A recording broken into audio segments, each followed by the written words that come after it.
Assalamualaikum warahmatullahi wabarakatuh. Perkenalkan, nama saya Muhammad Akram Hidayatullah Nurdin dengan NIM 220903501024, dan pada kesempatan kali ini saya akan menjawab dan juga menjelaskan beberapa pertanyaan yang telah diberikan sebagai tugas pada pertemuan kali ini. So, let's begin. Pertanyaan pertama, jelaskan tentang peranan bank dalam pembayaran internasional dan jelaskan juga 3 pola finansial internasional.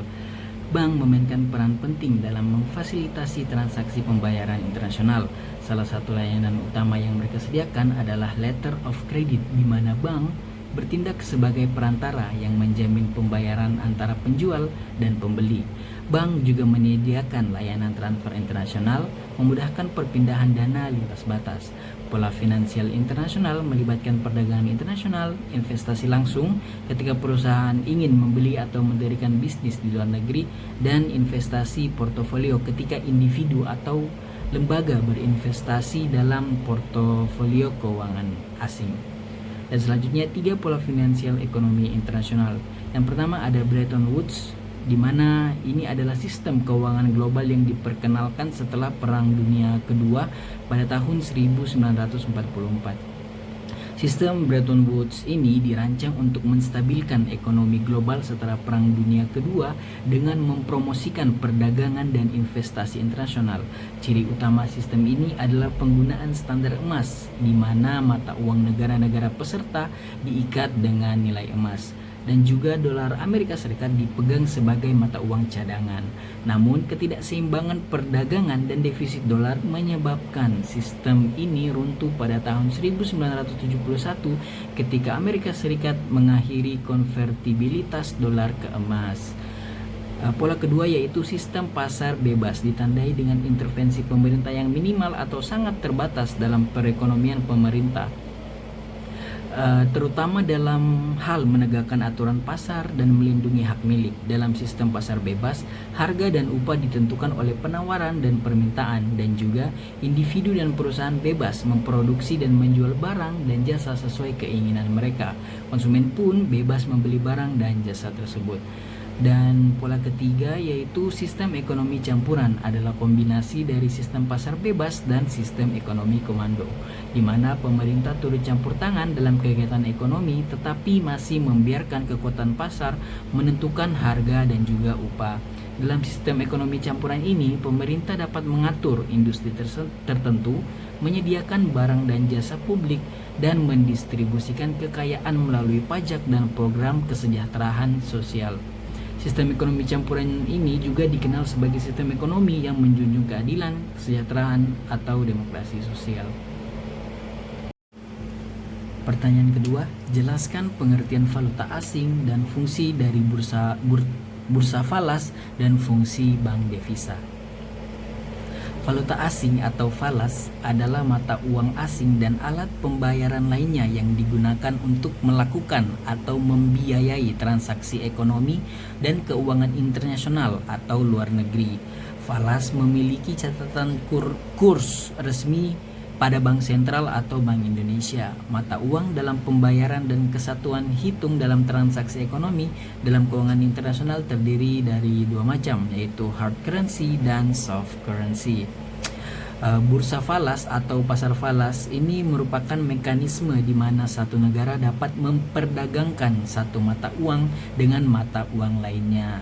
Peserta falas terdiri dari bank-bank komersial besar, nasabah komersial, nasabah kecil, bank sentral, dan investment atau merchant bank.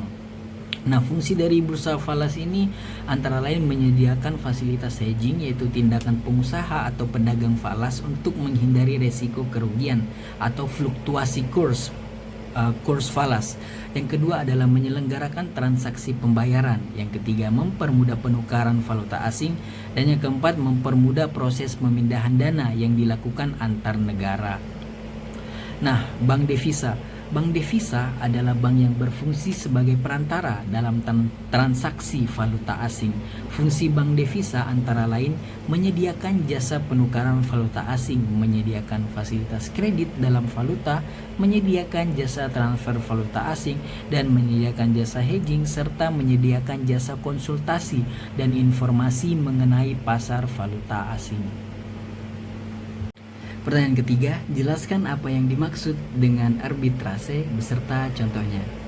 Arbitrase adalah praktik memanfaatkan perbedaan harga antara dua atau lebih pasar untuk mendapatkan keuntungan tanpa resiko yang signifikan.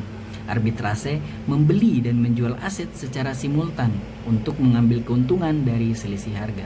Contohnya, dalam arbitrase mata uang, seseorang bisa membeli mata uang dengan nilai tukar rendah di satu pasar dan menjualnya di pasar lain dengan nilai tukar lebih tinggi untuk mendapatkan selisih harga sebagai keuntungan. Proses ini membantu menyelaraskan harga di berbagai pasar dan memastikan efisiensi pasar. Namun dalam praktiknya, arbitrase bukanlah prosedur yang sederhana di mana suatu produk dibeli di satu pasar kemudian dijual di pasar lain dengan harga lebih tinggi. Transaksi arbitrase harus berkelanjutan untuk menghindari resiko pasar atau resiko perubahan harga di satu pasar sebelum dua transaksi diselesaikan.